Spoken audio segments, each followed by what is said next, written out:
Have you ever been interrupted? Have you ever been in the middle of saying something that you think is really important, only to have the person that you're talking to cut you off, start texting, or send a signal that they're not listening or only half listening, or that they don't think that what you think is really important at all? I'm David Griffin. I'm a practicing family law attorney in Connecticut, and I'm a fellow of the American Academy of Matrimonial Lawyers.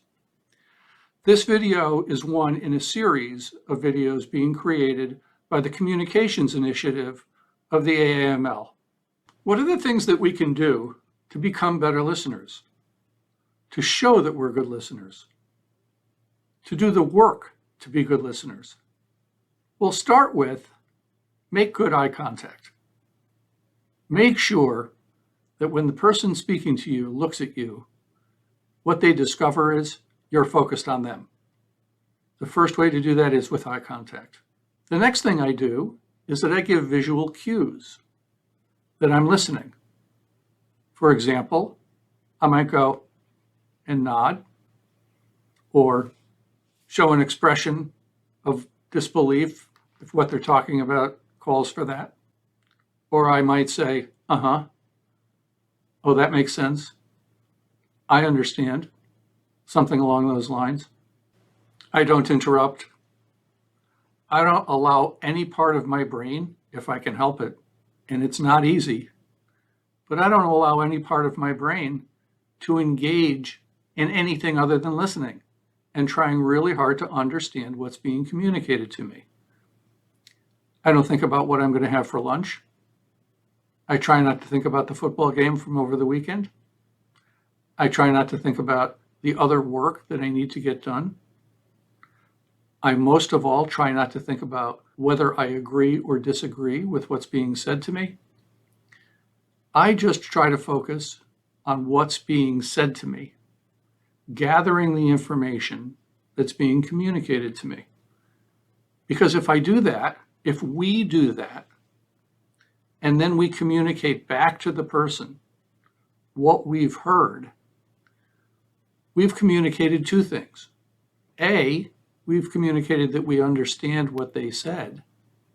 And B, we've communicated that we care about what they've said because we put our whole brain toward listening, toward assimilating the information, not judging it, not deciding whether we agree with it, just gathering the information. If we improve the way that we listen, if we show that we're a good listener, then we have the chance to develop trust with the person who's talking to us. Why does that matter? It matters because if the person talking to us develops some trust with us, then they might open up to us. They might start relating to us. They might start telling us things that we need to know, for example, if we're in a negotiation. Things that they want, that they haven't really spoken of. Or grievances that they've harbored that haven't really ever bubbled to the surface. Maybe it means an apology is necessary. Maybe it means something else. But we won't learn any of that if we're talking. We'll learn that if we're listening. After the person is done speaking, I provide feedback.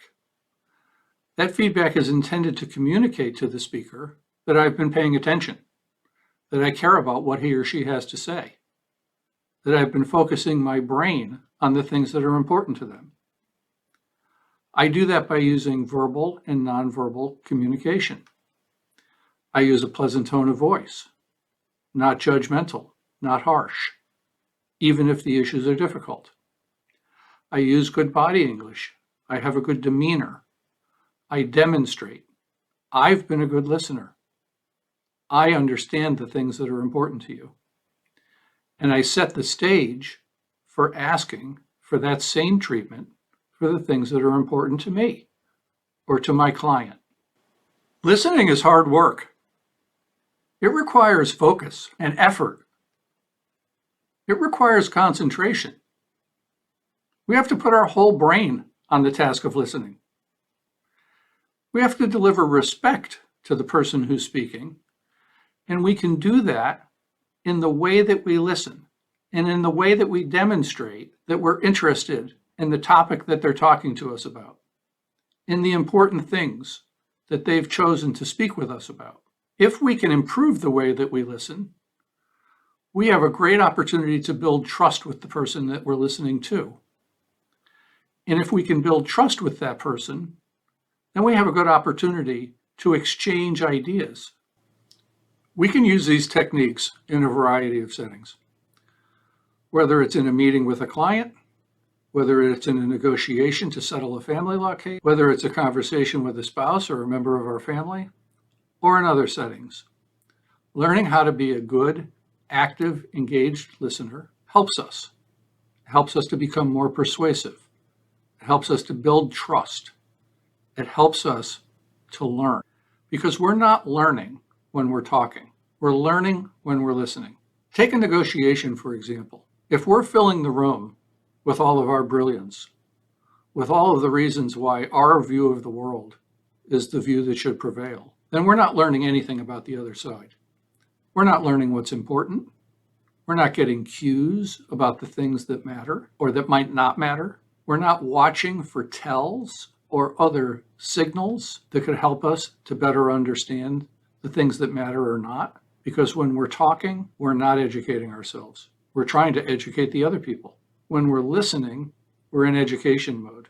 And when we're actively listening in an engaged, meaningful way, when we're not distracted, when we're invested in being great listeners and truly seeking to understand what matters to the person who is speaking, then we're in the best position to be the best communicators that we can be. As I mentioned, this video is one in a series of short videos being produced by the Aaml. The goal of the Communications Initiative is to study the dynamic of communications. Where does it go well? Where does it go poorly? Why does it go poorly?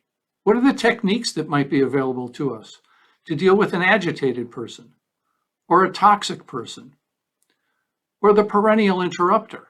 What are the techniques available to us to become more persuasive people? What should we be doing in terms of self-reflection to understand ourselves better and how we participate in the communication dialogue, in the exchange of information, both in our words, in our tone, in our demeanor, how we hold ourselves out, how we identify ourselves, our egos?